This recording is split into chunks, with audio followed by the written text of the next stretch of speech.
Zest is in, where resilience begins, not fixing the cracks.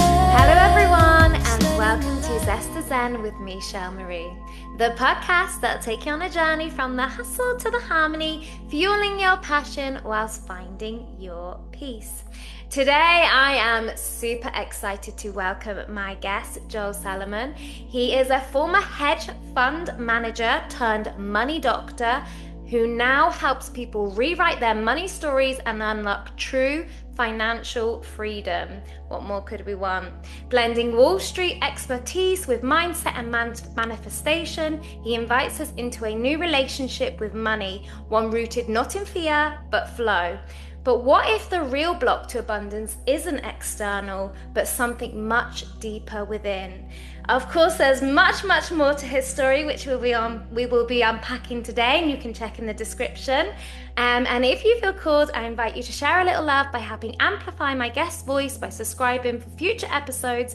It costs you absolutely nothing, but allows this powerful episode and the wisdom shared here today to reach many more hearts and minds. And if you have done so already, thank you. And may this episode bring you more clarity, empowerment, and a renewed sense of possibility. And of course, in the most beautiful way, more financial abundance. Welcome, Joel. Thanks so much for having me. It's an honor and pleasure to be here today.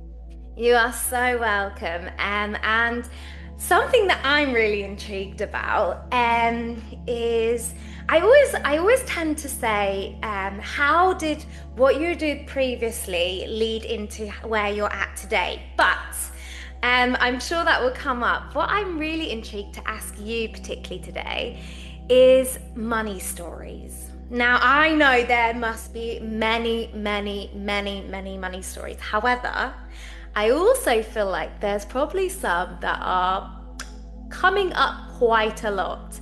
And I can imagine, being the money doctor, that you are incredible at reframing them. So whatever comes to your mind, whatever you want to share, I think it'd be really lovely to start there. Well, thanks again for having me. So it's really interesting because we are brought up by well-meaning humans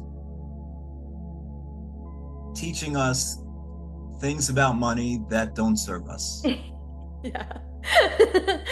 And so I don't know how you were brought up, but this is how I was brought up. We can't afford that. Money doesn't grow on trees. That's too expensive. Inflation's really high. And then if I left the light on in my room, Joel, we're not a shareholder of Long Island Lighting Company. Shut that light off.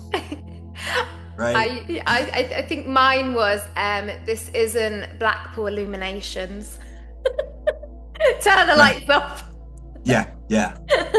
and similarly with like heat or air conditioning, you know, put it on low or don't put it on, or all these things that didn't serve you. It's basically the underlying thought is there's not enough.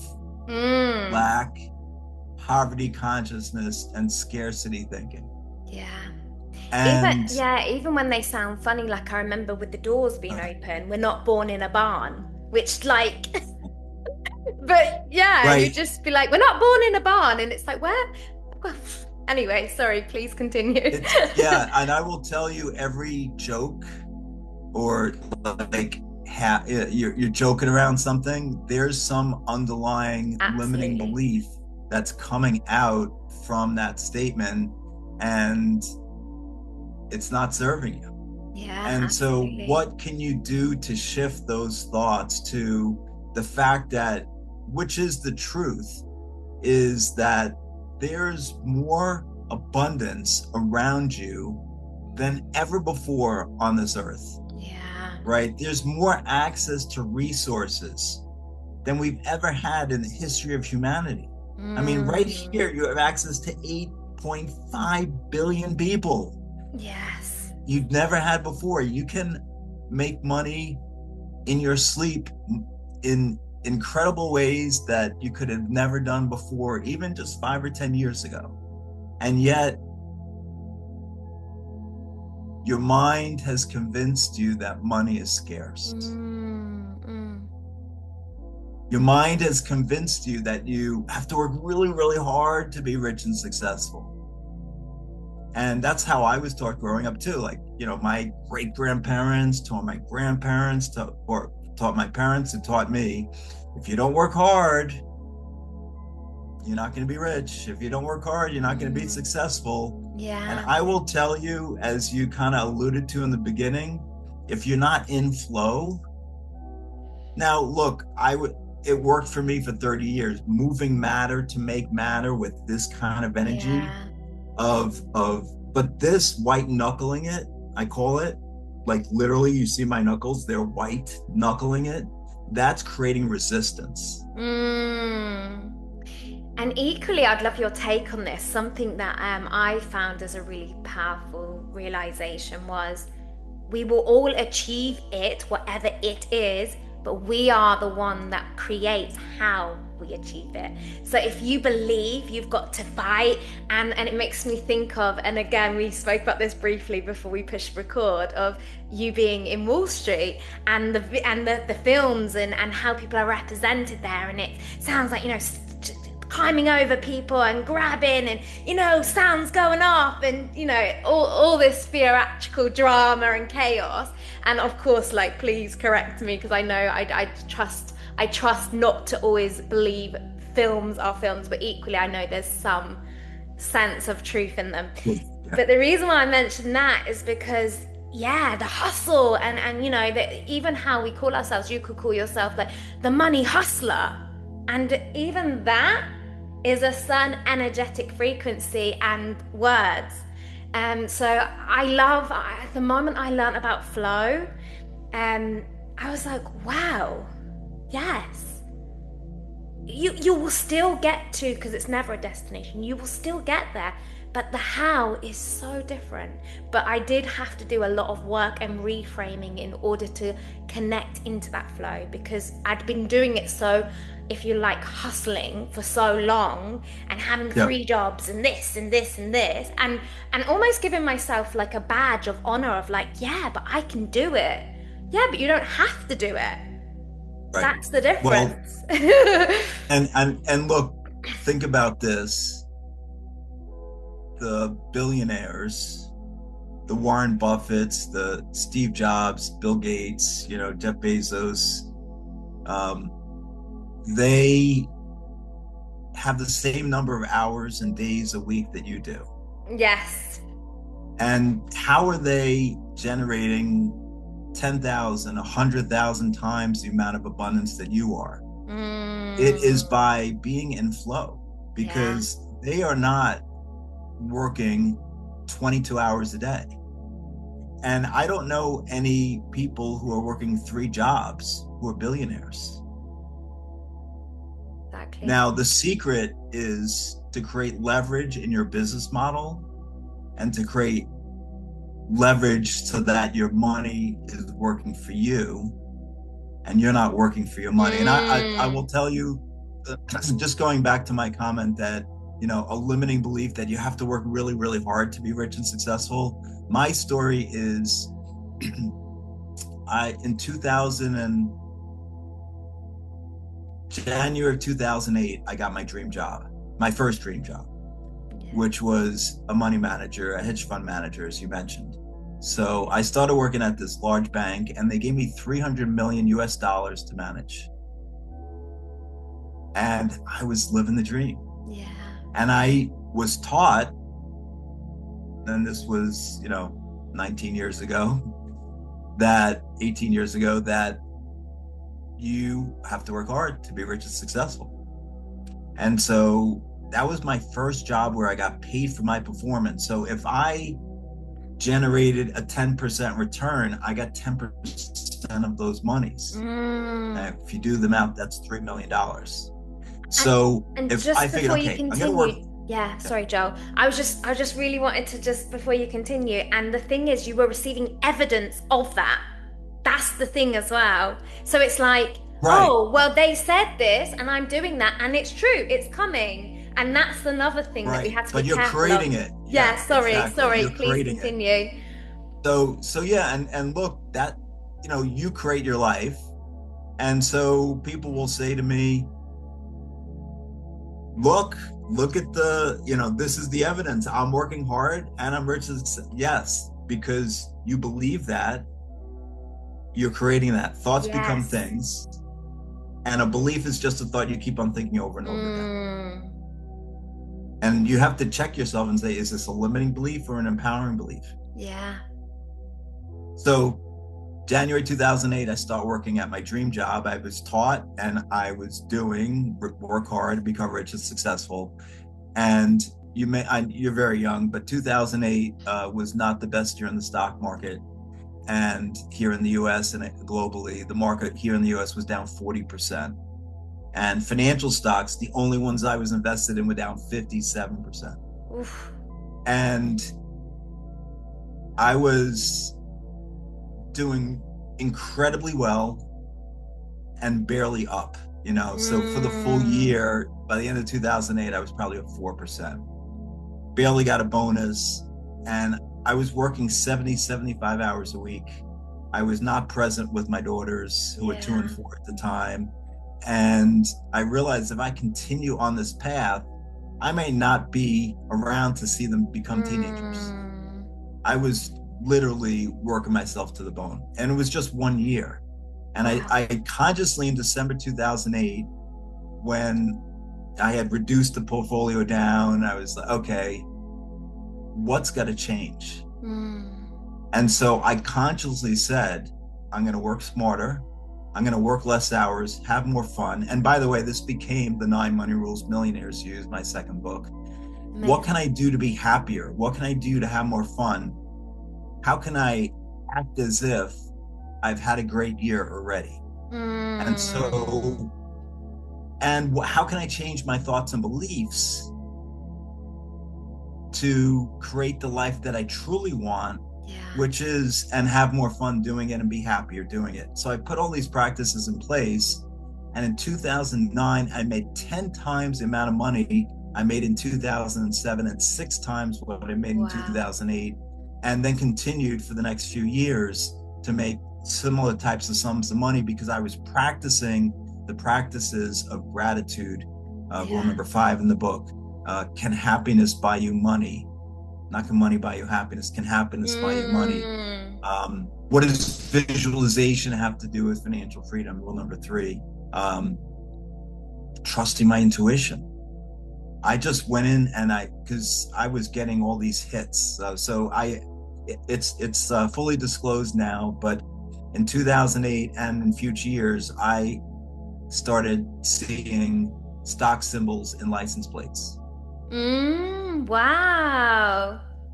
And I didn't take action because I ignored my intuition. And then starting probably 2010, I actually started taking action and seeing the results. And now I say, if I didn't trust my intuition, I either made less money or lost money. So putting all these practices into place and not doing this, grinding it out. And to this day, I have to check myself and say, are you operating from a place of flow and intuition, or you're operating from a place of white knuckling it? And I think that's super important, what you've just mentioned. Even after all you've shared, this is the key. I feel like one of the keys. And first of all, I am going to go and grab that book, and I'm sure many more, and I'm going to put it in the description for everybody. But what I love that you just mentioned is you continuously have to keep checking in. And this is what people need to realize. It's not like a tick and done, which is very much what I think we would all love, oh, I worked it out, yay. So I really love that you highlighted that. So I just really wanted to repeat that, because I feel like different levels, it comes again, but it doesn't always come in the way we're expecting. And I think actually that's the beauty of it, because think about the comfort zone, even getting, being a multimillionaire or whatever, or receiving all this money, there's still an element of comfort zone at different levels for different people. And so,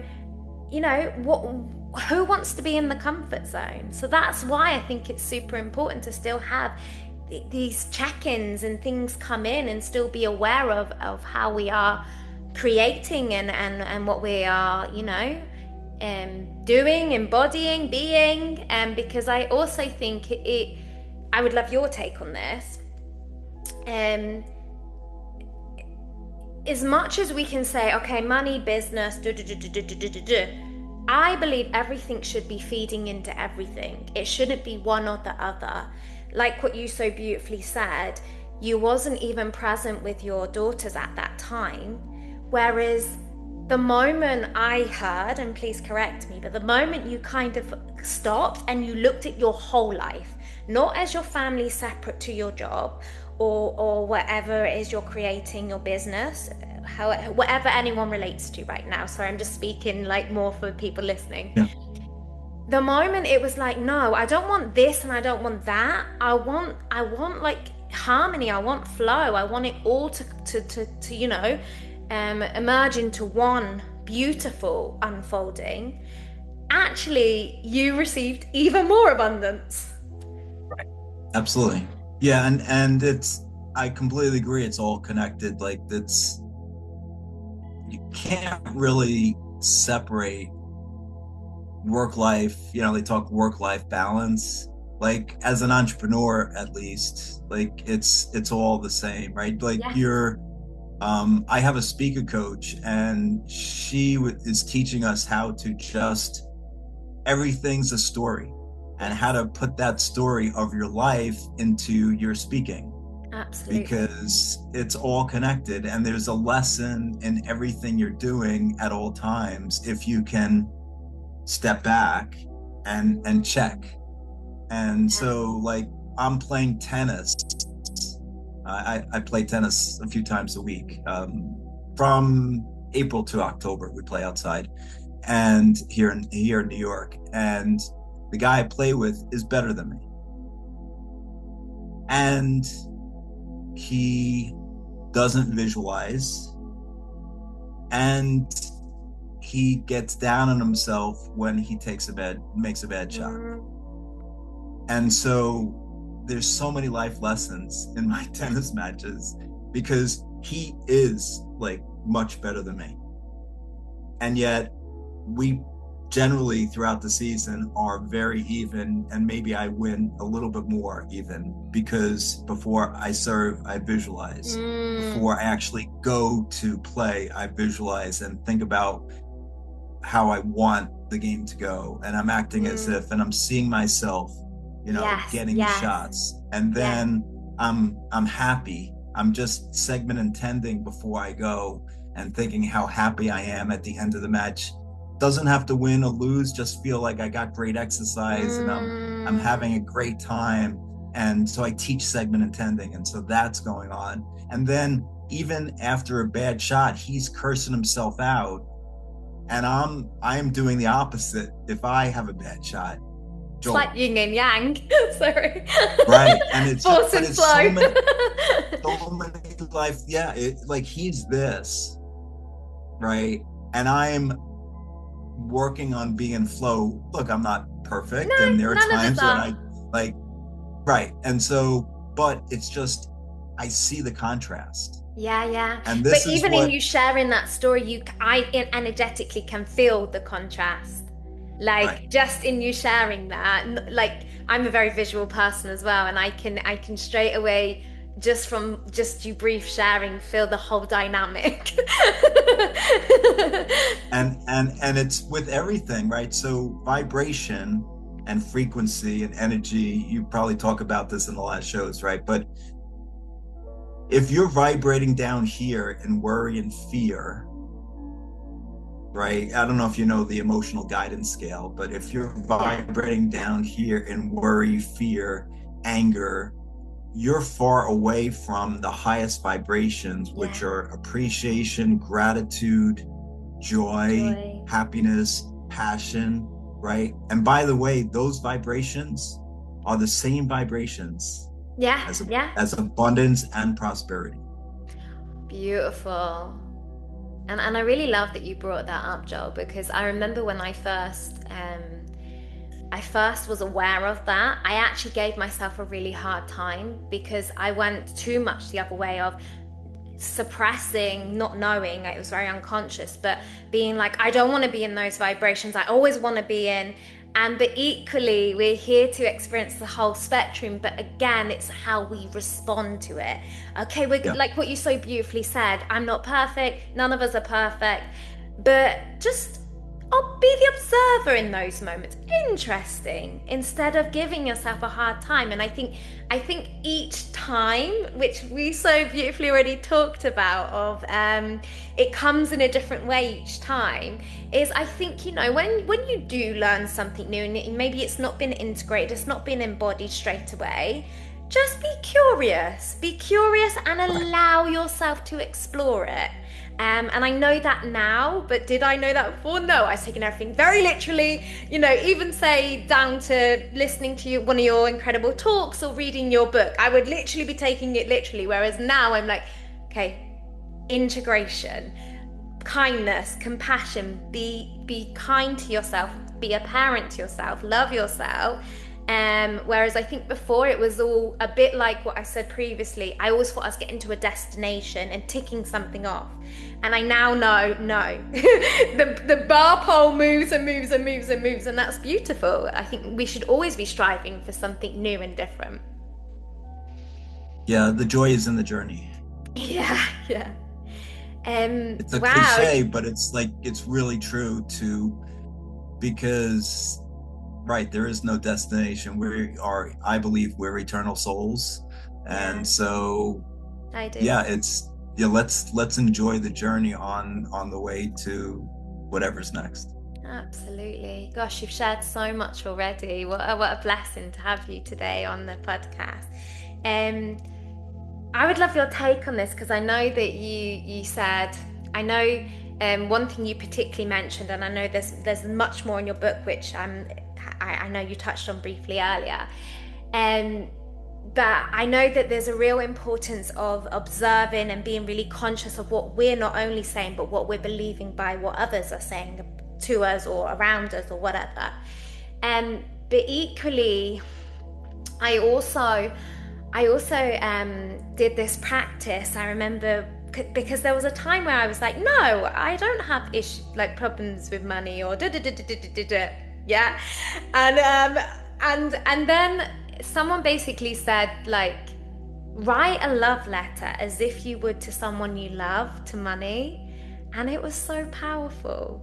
But again, I think we just use discernment with everything. What works for one person might not for another. But I just found that such a powerful practice. But at first, again, I felt so silly, which is ironic because no one is here to know. And we have this like judgment on ourselves as if people are watching us. And it's like, again, even that is something really powerful to comment on and to be observant of, that even in those moments where no one is around us, we're still like, oh, should I do what you need to do? Right. Yeah. Yeah, I think we are our own toughest critic. And I'll just tell you, rule number 5 in the 9 money rules is gratitude. And I started this practice in 2012. And I will tell you, up until 2012, before I went to sleep, I would think about all the things I did wrong that day, all the things I could improve upon, all the, quote unquote mistakes. I don't believe they're mistakes now, just lessons learned. Yeah. But I would go to, up until just, 14, 15 years ago, I would go to sleep, think, okay, what could I have done better today? Now I write down all the things I'm grateful for that happened. So, I am grateful for being on Shel Marie's podcast today, right? That'll be one of the things for tonight, right? So, but writing down and writing down why, right? Yeah. Write down and so that shifts it from, being self-critical to like right before you're going to sleep, thinking about the things you did well. Beautiful. You're grateful for, the people you're grateful for, the things you're grateful for.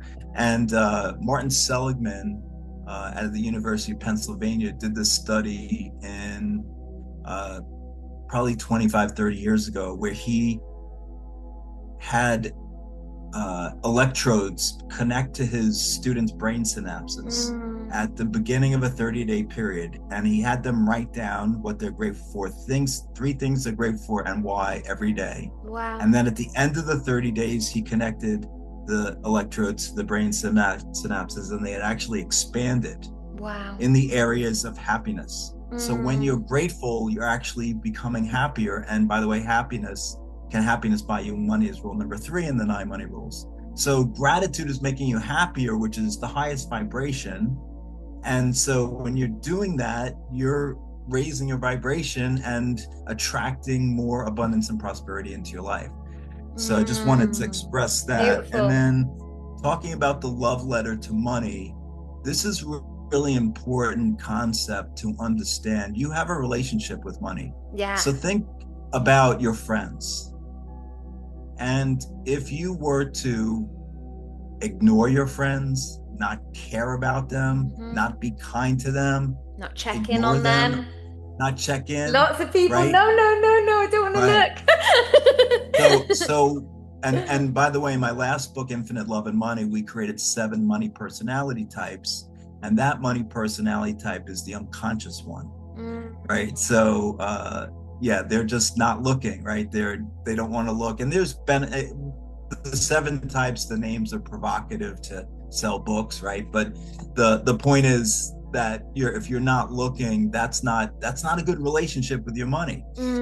So my story is, after I did my TEDx talk 2 years ago, I was handing out the QR codes at a networking event. Hey, just, want to help you, everybody here. It's a free talk. Just listen. It's 11 minutes. And I think there's some really great techniques in here that you can take away for the rest of your life. And so I was handing out, and I got to one table, and this one woman said, I don't need that. And I was like, okay, fine. Can you tell me more? What's going on? She's like, I should care about money. And I was like,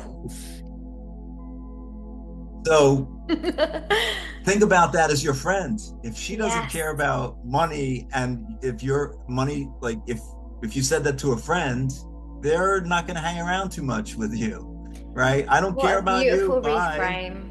What a beautiful reframe. And I know, okay, there is bacteria, there's germs, etc. But something else, when we go, it's dirty. Would you want to hug? Would you want to take care? Would you want to put in your nice bag or your nice purse something that's dirty? And again, like, I understand, okay, let's be realistic. Money's being passed around, blah, blah, blah, blah, blah. But equally, give it a little wash. Take care of it. Obviously not nice, like, we'll, but I mean, but right. There's reframes, isn't there? There's ways of if you notice that's coming up, that is creating something much more larger than we realize. We're not just, that coin's dirty. There's something much more deeper to that each time that we're telling the brain. So thank you, Joe. You're telling yourself that, and so how is that impacting, your relationship? Right. And think again, if you said that to a friend, oh, you're dirty, you smell. Yeah. Right. I don't want to be around you. Well, I don't want to be around you. Absolutely. And even down to, I know we kind of brushed over it really briefly, but the not wanting to check your bank account or etc. And again, would you go however long without checking in because you really don't want to see something? It's just all these things are just such powerful reframes. And and another thing I would love your take on, but I remember someone saying once again, like, even when you get a bill, write thank you on it. Thank you. Wow, thank you that I get to pay for this house that I get to live in. I get to have this gorgeous heating because, thank you. And okay, someone listening might straight away think, oh, well, this is, again, question that. Question what you're thinking. And it just brings so much more gratitude and love into your house and your life, and I even purposely leave it sometimes so I can see that I said thank you before I put it away again. So. Yes, again, thank you is a gratitude and appreciation practice, which is the highest vibration, right? So yeah, the reframe of, especially in the last few weeks with oil and gas prices going through, going up 50, 75, 100% in some cases, and people getting very upset at the petrol, right? And so, but you get to drive around. You get to and can you around. pay for it? Wow, you actually have an opportunity. Do you have the money to pay for it? Right. Some people don't. Exactly. And, this is a little bit dated, but during the pandemic, here in the US, prices went up quite dramatically on petrol, right?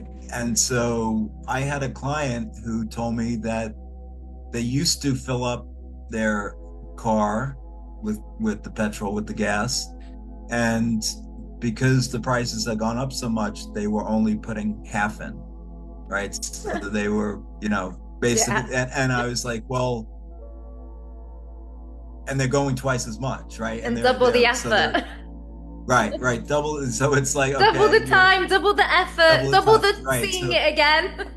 right, and so what is going on in the mind when you're doing these kinds of things, and stepping back and saying, why am I taking the action? Why am I turning off the light in the room? Why am I putting the AC down, or the heat not up as much as it should? Why am I putting the temperature this way or that? What lack, poverty consciousness thoughts are going on? And, I say play both ends to the middle. If you're really struggling, okay, understand that, doing these things makes sense, but also do a splurge. So if you're going to the grocery and, you're buying generic on everything every week, act as if things are about to shift by buying one thing premium, buy coffee premium, just shift a little, start believing and acting as if things are about to shift. What can you do to splurge once a month? And I'm not spending thousands of quid on something. It's just, acting as if things are about to shift by changing the subconscious, by taking action. Absolutely. I think you touched on something so important as well, Joe, because one thing that I noticed, and again, it was from a place of love and actually masked in abundance. But for example, in my particular household growing up, we had so much of everything, like so much. But equally, it wasn't, and this is me growing up, I noticed I was always do buy one get one frees or offers or whatever, because I again was kind of, let's have 3 of that or whatever. And it was only when I'm like, but I don't really like that one, I like that one. And when you look at it, it's like, okay, that price might be the same as those 3, but the enjoyment of that one is far greater than having 3 of something that you're about. And that maybe just makes your cupboards look really abundant and your house look really abundant. And so I feel like I've now changed that, but I noticed for years, I wouldn't get what I actually truly wanted. I would get what would last the longest. So it looked like I was living in abundance, I had an abundance mindset, but it was with a kind of scarcity still underlining thinking, I think. Yeah, and one of so I have people fill out a financial freedom survey. It's not just what's your financial freedom number, what do you believe it is, but it's all about how you grew up around money and what your beliefs are now around money. And one of the statements I give people a list of statements and I say true or false. And one of those is, I am worthy of massive wealth. I'm if they have massive wealth. And I had a client just start working with me last week, and she ticked false. Wow. And so the question is, so what is massive to you? Yeah. So she took it as, no, I'm not worthy of $1 million. And then that's interesting because to some people, $1 million is not much at all. Exactly, right? And so what's massive, right? Is it $1 billion or $1 million? You know, I had a group that I was coaching right when I started 10 years ago, and I would go around the room and ask people what their financial freedom number is, and then I would tell them how it's actually calculated. I say, go guess. And this one guy said $1 billion.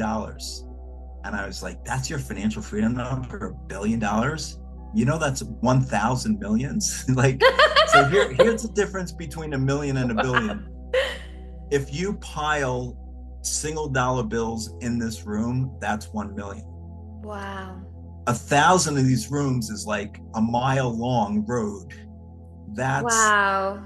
$1 billion to $1 million. That's the difference, right? Yes, and so I said, yes. Tell me more. And he said, well, I want to be part of the 99% club where I give 99% away. I'm like, dude, you're just freaking awesome, right? I said, but do you have $1 million yet? And he said, no. I said, why don't you start with one first, and then do 10, and then 100, and then 1,000, right? Because the other thing is belief. And no one talks about, like, when you're doing affirmations, what's your belief meter? What's your belief scale?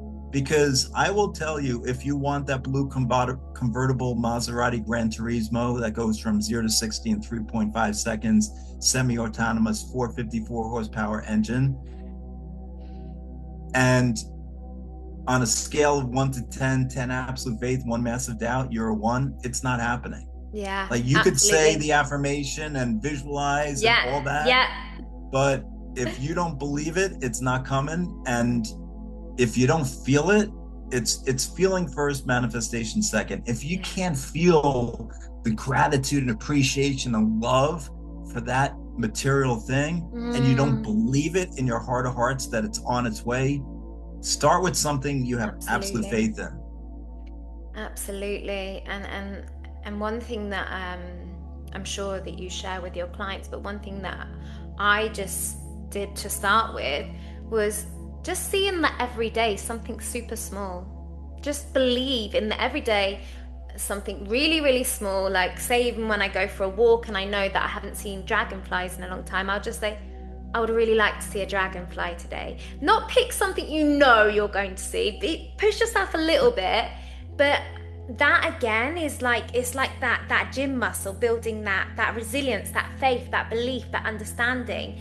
And in doing it in the little everyday small things, like even traffic lights, do you know what, that's going to turn green. And again, you know, don't it's been red for so long, that, you know, challenge yourself, or I will find that parking space that's going to be and I think that's always a really lovely start, before you so beautifully said, before nervous system and coherence and everything goes and thank you so much for explaining about $1 billion, because again, it's like when you say it like that, it's like, oh yeah. And again, it's not saying that it's unattainable. People have more than achieved it. But equally, start just actually, what does that really look like and mean and feel? Because I think we always think million, billion as if they're really close, and they're really not at all.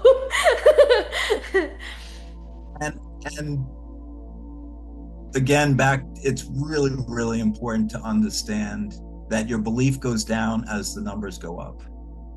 Right. And you alluded to this, you know, baby steps, right? So looking for the dragonfly. So I talk about in the 9 Money Rules millionaires use, after I read this, while I was reading The Secret. I don't know if you know the book, The Secret.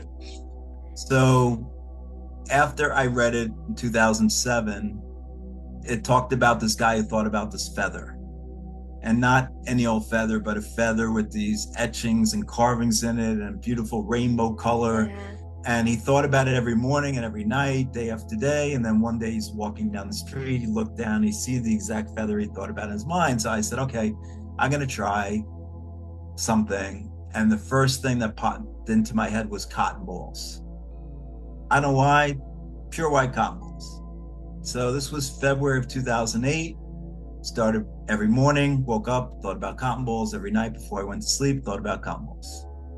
So in April of 2008, April, this time of year in New York, it gets warm enough, you can jog outside. So I would take my daughters jogging.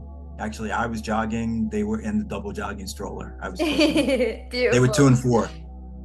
And so we go to this track, we run around the track a few times, we get to the park, run up the hill, get to the playground. I get them out of the double jogging stroller, and then I push them on the swings. I push them down the slide. Beautiful. That was my break, get back in, jog home. So May 31st, 2008, we do the normal, get into the double jogging stroller, get to the track, run around the track a few times, get to the park. I'm getting them out of the double jogging stroller, and I look down and I saw all over the playground, not one, not two, but dozens and dozens of cotton balls.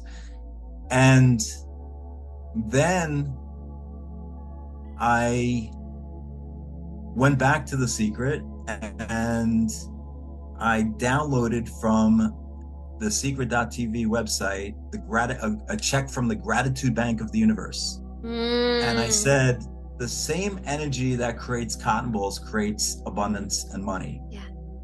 And I put a check up on my ceiling above my bed for 10 times what I'd ever made in my life. Amazing.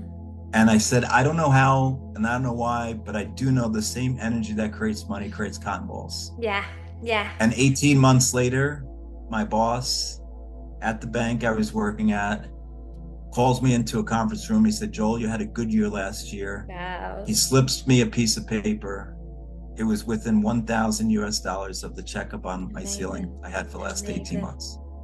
And I've taught these techniques to my clients. We're in my Money Miracles Mastermind group. We're up to $2,470,000. My one-on-one coaching clients up over $6.5 million. Yeah. People are generating and manifesting monies. I literally just started with this woman I was just mentioning who said, I am not worthy of massive wealth. She manifested $7,000 in her first week working with me. Wow. Well, Joel, if that is not enough for people to want to reach out to you, I don't know what is. I got one more thing. Yes, please. Yeah. I got one more thing.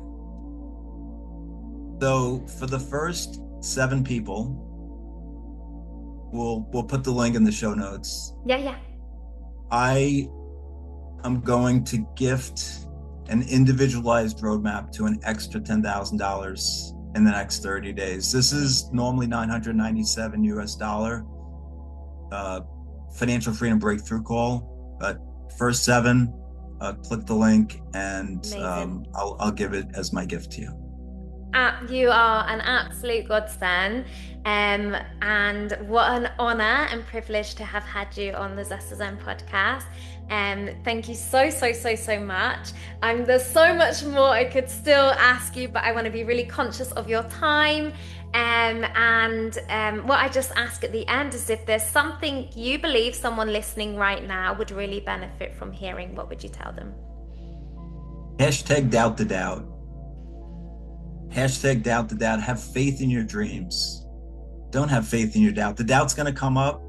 Don't have faith in the doubt. Have faith in the dream.